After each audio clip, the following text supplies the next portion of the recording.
semana passada eu recebi um telefonema de um primo que me convidava para sairmos, né, para irmos a um jantar.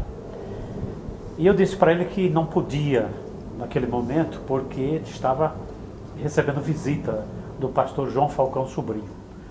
Mas quando eu pronunciei esse nome, ele reagiu de um modo assim intenso, eu senti.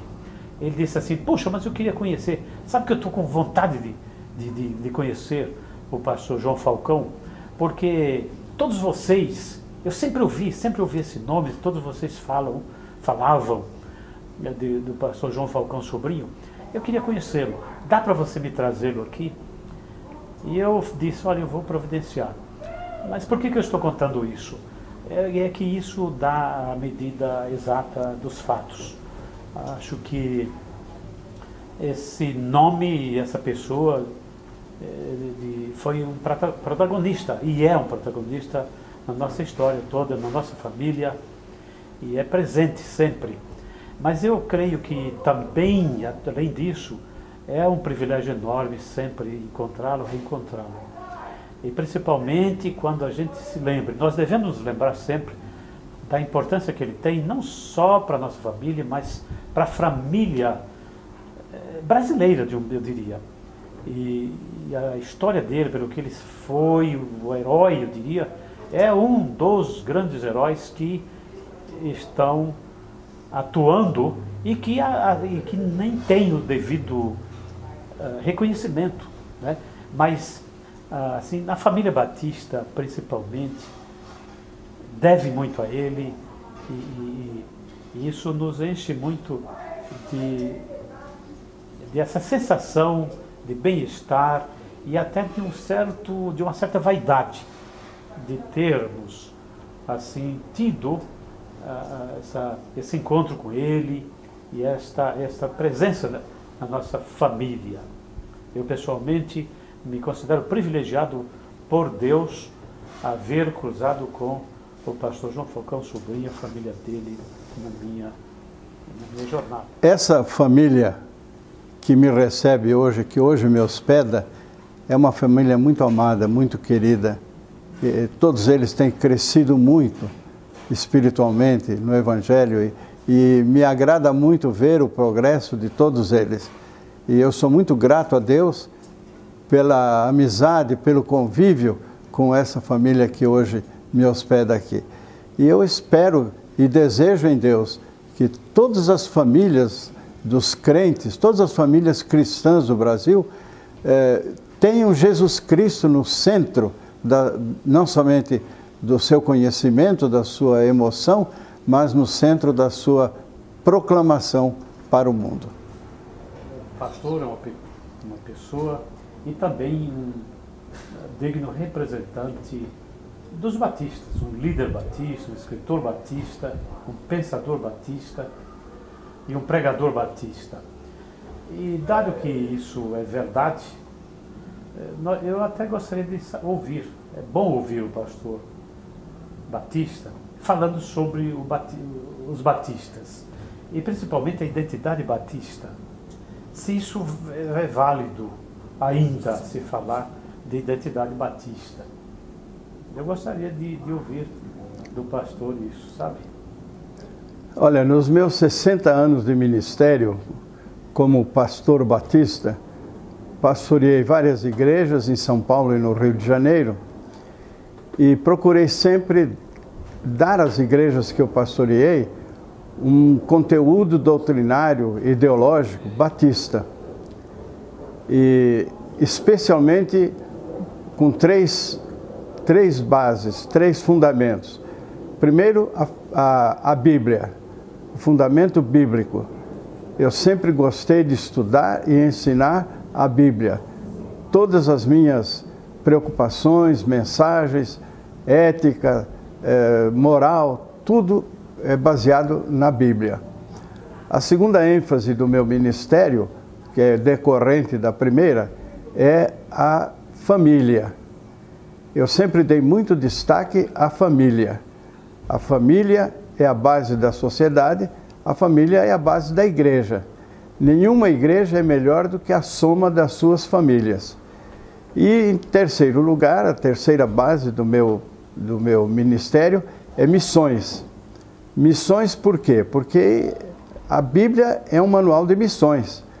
A Bíblia é um livro missionário desde o começo, desde Gênesis até o Apocalipse. Não é? Em Gênesis, Deus chama Abraão e diz: eu vou te abençoar e tu serás uma bênção para todas as famílias da terra. Da tua descendência suscitarei um que será a bênção das nações, de todas as famílias da terra. Então, missões é o que Deus quer que a igreja faça.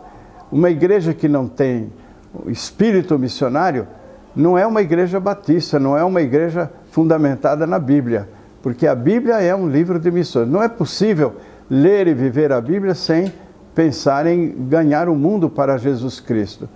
E quando nós falamos em ganhar o mundo para Cristo, nós estamos pensando em ganhar pessoas. Não estamos pensando em ganhar sociedades, cultura, nações.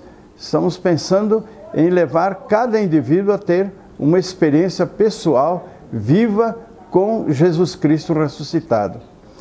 Na pessoa de Cristo, eu sempre busquei conhecer e compreender o significado da cruz. Por que Jesus Cristo precisava ser crucificado?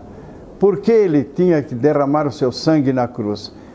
Foi muito difícil para mim chegar a uma conclusão e assumir essa experiência de que Cristo morreu por mim.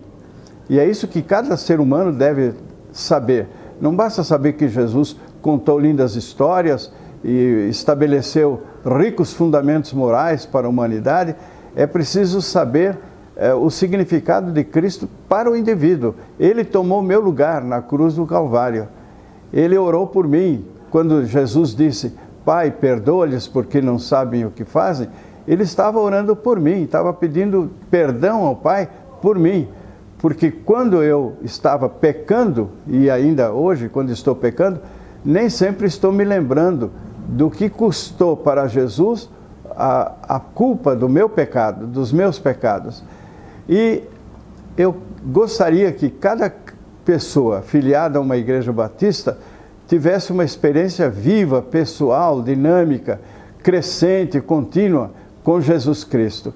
E isto nos leva, então, ao ápice da vida cristã, que é a esperança da volta de Cristo, a esperança da vida eterna. Durante esses 60 anos de ministério, minha esposa e eu trabalhamos, demos o máximo de nós, nunca pensando em homenagens à terra, em recompensas aqui da terra. Sempre pensamos em ouvir de Jesus quando chegarmos lá no paraíso, não é? Bem está, bom servo, fiel, no pouco foste fiel, sobre o muito te colocarei, entra no gozo do teu Senhor. Agora, eu disse que fui pastor em várias igrejas em São Paulo e no Rio de Janeiro, e as principais igrejas que eu pastoreei foram a Cari, Irajá, no Rio de Janeiro, a Liberdade, no Rio de Janeiro, e outras igrejas que tive a oportunidade de pastorear, algumas até interinamente. E eu sempre procurei levar essas igrejas a terem uma identidade bíblica batista. Então, escrevi vários livros sobre esse assunto. O livro A Túnica Inconsútil, por exemplo, é um livro em que eu trato da eclesiologia do ponto de vista batista. O que significa o batismo para o cristão, o que significa a ceia do Senhor, o que significa a comunhão da igreja, a comunidade da igreja, o que é uma igreja em comunhão. Sempre procurei usar todos os recursos possíveis para que cada igreja que eu pastoreava tivesse uma identidade bíblica batista. Nós, então, temos diante de nós um quadro, né? Uma síntese da percepção do pastor Falcão sobre a percepção dele a respeito do cristianismo e a respeito, enfim, da igreja, do papel da igreja, da missão da igreja. Mas seria muito instrutivo se ele, vamos dizer, nos falasse sobre o que ele acha da percepção dos batistas, do evangélico médio, dos membros da igreja, esse membro médio da igreja, esse membro tem a percepção coincidente com a sua, pastor Falcão. Olha, muita coisa mudou nesses últimos anos. Há 60 anos atrás, quando eu comecei o meu ministério, nós tínhamos um estilo de culto, um estilo de ritual, um estilo musical, um estilo de pregação. Havia grandes oradores sacros, grandes pregadores, e o estilo de pregação deixou de ser aquela pregação retórica, aquela pregação eloquente, e passou a ser uma fala coloquial. Hoje os pastores, nós não temos grandes oradores no púlpito batista, nós temos grandes pastores que, falando coloquialmente, estão dirigindo as suas igrejas. Uma outra diferença que eu noto é que havia, há alguns anos atrás, uma força, um poder no centro gravitacional da denominação. E hoje o poder, a força está na periferia, está nas igrejas. Nós não temos hoje grandes movimentos de evangelismo, por exemplo, mas temos muitas igrejas que estão fazendo o trabalho de evangelização, estão fazendo missões. Então houve um deslocamento, não há mais uma centralização. Agora há uma força, um poder nas igrejas. Hoje nós temos muitas igrejas no Brasil com mais de 1.000 membros, temos igrejas batistas com 8.000 membros, 10.000 membros, 12.000 membros, e isso tende a crescer. Então hoje a força do trabalho batista não está mais num centro de direção, de liderança, mas está nas igrejas. Nós temos grandes igrejas que estão fazendo uma grande obra de evangelização. E uma outra mudança que eu tenho percebido é que não está havendo destaque nas igrejas para a educação religiosa. As igrejas não estão se preocupando muito com o discipulado, com a nova vida que o crente passa a viver depois que se converte, não é? Quando a pessoa se converte, ela nasce de novo, mas precisa crescer, precisa desenvolver o seu caráter cristão. E isso é educação religiosa, que nós estamos sentindo que as igrejas não estão tão preocupadas com o que vem depois da conversão.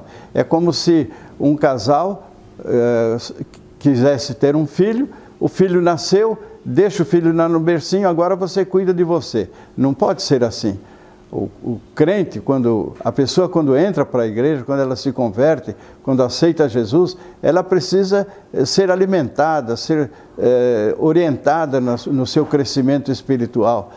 Então a educação religiosa, eu acho que está muito defasada. Nós não temos grandes educadores, não temos mais grandes programas de educação religiosa para as igrejas. Então, as pessoas se convertem, são batizadas, entram para as igrejas e depois vão cuidar do seu próprio crescimento espiritual através da leitura da Bíblia e do convívio com a igreja. Mas é preciso que as igrejas voltem a ser preocupadas, a ficar preocupadas com o que vem depois da conversão, que é a disciplina, a piedade cristã, o crescimento espiritual. O pastor Falcão aborda uma questão tremendamente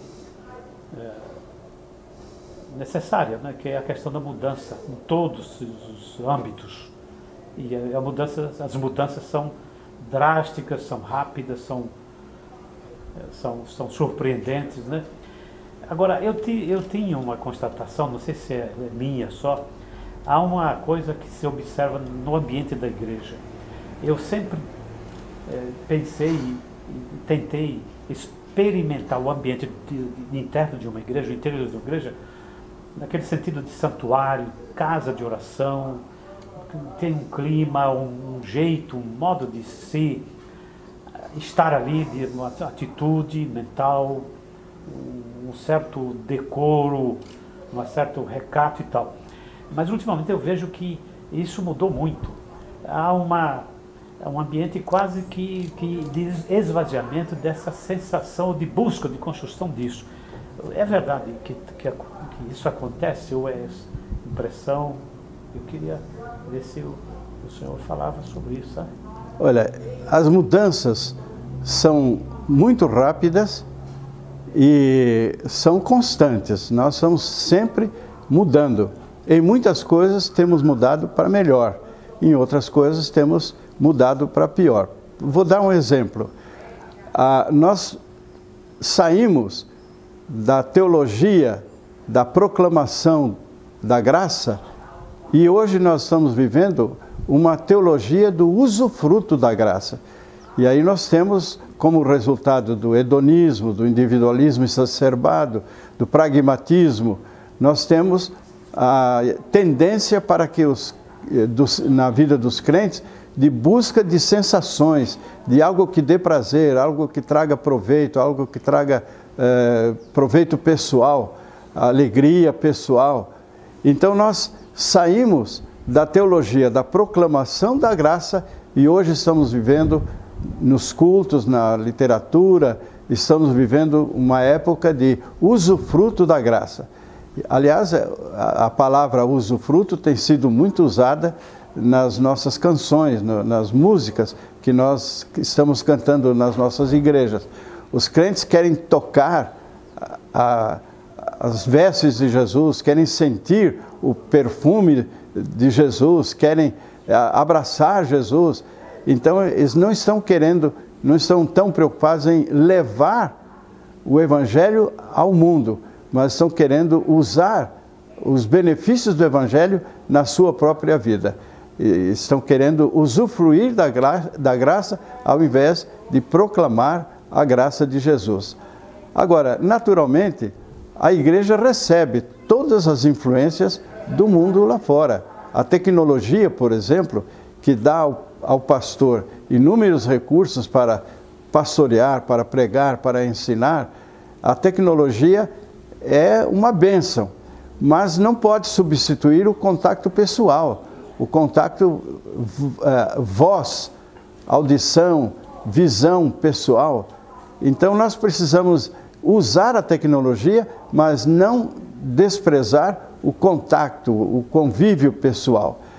Então não se pode, por exemplo, ser crente pela internet, só pela internet, porque aí fica desfigurado esse aspecto fundamental da vida cristã, que é o contato pessoal, vivo, porque nós nos fortalecemos quando juntos aquecemos em comum a fé que cada um de nós leva no coração. Então eu creio que seria preciso que nós voltássemos à ideia de proclamação do Evangelho. E o que eu posso aproveitar do Evangelho não é para mim. O que eu posso crescer no conhecimento de Jesus, do Evangelho, na esperança da vida eterna, não é para meu usufruto, mas é para me capacitar para proclamar o Evangelho de Jesus aos outros. Esse processo está sendo ligeiramente invertido.